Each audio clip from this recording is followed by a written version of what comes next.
What's going on, Knuckles family? It's Boro Knuckles. What's going on, Eagles Nation? It's Boro Knuckles once again.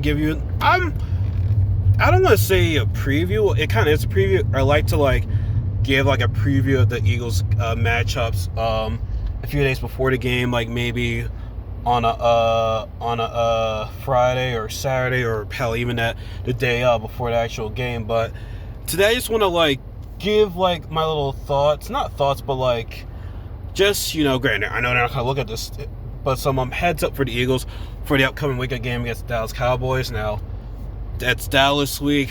I always love the Dallas Cowboys matchup with the Eagles. I think, honestly, in my opinion, it's the best rivalry in football. Hell, maybe all sports, maybe that might be a little bit too high, but I feel it's the best rivalry in football. I mean, yeah, you have the Packers and the Bears, but they haven't been a rivalry in so long.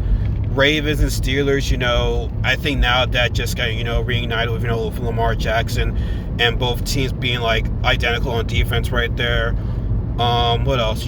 Saints and Falcons. I mean, Saints have been owning the Falcons for so long. I mean, yeah, Falcons got one or two games here or there, but it's not as competitive recently. Not that they're always competitive, but it's not just the rivalry is just not as huge. Now, technically, I think the number one rivalry that they rated was Eagles against Giants, but who knows how long ago that video was. Now, by old history, yes, it's Eagles and Giants have had a big rivalry. Now, granted, people also, before I get into that, people want to say, other conferences like Cowboys and Steelers, which, they only face each other every 4 years, and then it gets to a Super Bowl. But Giants and Patriots, I mean, Boston and New York teams hate each other, so that's where the rivalry is kind of huge, but it's not as big. But so the Cowboys and Eagles, though, it just all started with the 90s, man. That 90s rivalry is what sparked. Now, granted, there were the ones in the 70s that were pretty. Was it the 70s or 80s? One of those two. But in the 90s, man, that just sparked. And don't get me wrong, I hate the Giants too, but it's always just been the Eagles and the Cowboys rivalry that's been spooted on for so long. When you look at it, it even reunited even more with the Dak Prescott and Carson Wentz.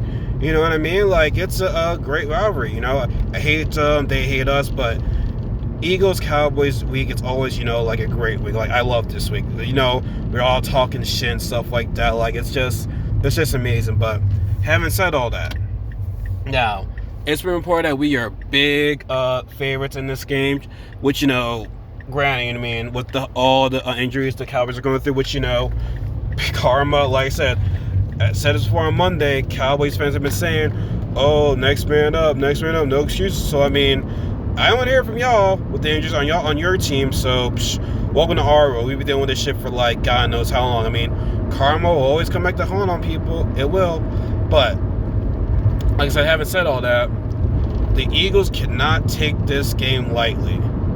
They cannot. That is if they take this game lightly, we are due to fail in this game.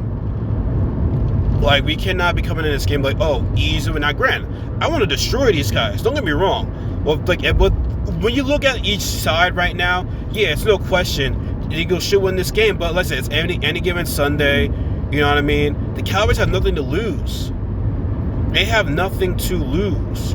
Granted, they're going to be motivated because they're playing us, but they have nothing to lose. They win, it's gives us a spark, gives us a confidence. Oh, hey, yeah, we can't win this division. But if we lose, it's okay, maybe we'll get Mike McCarthy fired. Because here's the thing: not only should we not lose to this team, of how how embarrassing they are right now, how bad they are. We cannot lose. Like I said, we cannot lose to a team that's that's complaining about coach, you're not prepared, not saying their names. They can't even talk to their coach face to face. We can't lose to a team that gave us one that the defense just gives up. They don't care. You can't lose to a team when a guy says, "Oh, you can't give 100% on every play. You just get tired." It's just impossible. It's pretty much his efforts are being questioned. And you can't lose to a team that doesn't even fight for each other. Like I said, they didn't fight for Andy Dalton when he got dirty. It was a dirty cheap shot. Grant, I don't think that player that I forgot his name that hurt him is a dirty player. It's, it just was not it wasn't a clean hit. It's hard, man. When you see the quarterback running, you're like, oh, try to tackle him and he slides down. It's like, it's hard. You know what I mean? Like, I got to defend the defenders a bit, but, like, that was, it was unnecessary. But, like, the fact that none of the people fought for him, it's like, yo, like, granted, that was Dak, yeah. Different story. But, like, even if Dak or not, though, you're supposed to be riding for your quarterback, riding for any of your teammates right there. Like, it was kind of embarrassing, honestly, to see that. So, I'd be damned if we lose to a team that does that. Yeah, and if we lose to this team, we should just cancel the rest of our season. Because there's no excuse for you to lose to this team. Like I said, don't take this team lightly, but there should be no excuse why we lose to this team. Like, come off this game like, hey, the division's on the line. Our season's on the line right now. Like, come into that game. Hell, Ryan McLeod recently said today that today or yesterday, recently though, but he said he's still mad about that loss last time we faced him. Like, not the second game, but the first game we went into Dallas when we got destroyed by the Cowboys. He's still mad about that, and I'm glad he has some motivation because I'll be mad about it too. I mean, we did get our revenge, but like we know we can play better. Like, we know we're better than that from when we saw that from that year ago. So yeah, man.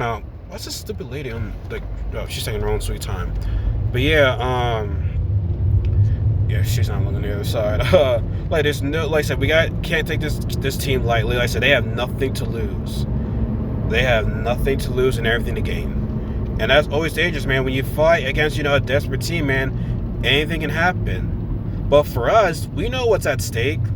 If we can somehow get this game going, like if we get this win, it will start building momentum. Because like I said, guys are coming back. We're getting a lot of veteran good players back. The O-line, I mean, Jason Peters and Jalen Reagor were practicing the other day. Now, granted, if Jason Peters comes back, he's got to play guard. Because Jeremiah Lott's doing good at that left tackle spot. And if he complains about not playing at left tackle, don't even bother even put him on this team right there, because we already gave you the extra money, and right now our guy is flourishing right now. No need for you to be like me selfish once again. Like, play guard now. I don't know which guard he'll be playing.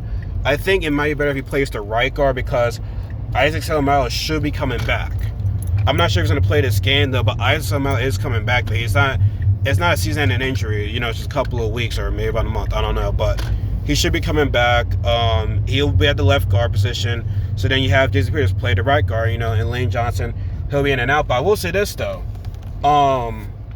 it was one thing it was a good line to have Peters and Lane on the opposite sides from each other, but like having those two together on the right side, that might help. You know what I mean? That might help. So yeah, so like I said, Jason Peters at right guard, but they'll probably put him at left guard just to be on the safe side. I don't know why. But yeah, like I said, just advice, man. Just don't take this team lightly, man. Like, I don't want us to go and feeling ourselves, be like, oh, they got nothing, you know what I mean? We should win this game. Like, no, like I said, they have nothing to lose, and that's dangerous. But having said all that, I want to destroy these guys. I want to kill these guys. I just want to demolish the Cowboys right now. I just want to demolish them. That's what I want to do to them. Like, no, it's about. I don't want this game to be close. Like, you put pedal to the metal like the whole entire game. I do not want this game to be I want this game at least to be 3 touchdowns. Maybe that's saying a lot, but I want to destroy these guys. How they embarrassed us last year at their stadium. Yeah, we want to embarrass them here at our stadium. So that's gonna be it for today, guys. I'm just getting to work right now. And by the way, I'll be recording the last part of the Resident Evil 4 playthrough of the Halloween special tonight. I'm up to the last boss fight, so it should be fun. Hopefully I survived that boss fight, because like I said, it's been a while since I played this game, almost 10 years, so yeah. So like I said, that's going to be it for today, guys. See you guys next time. Like I said, Eagles Cowboy Week. Go Birds.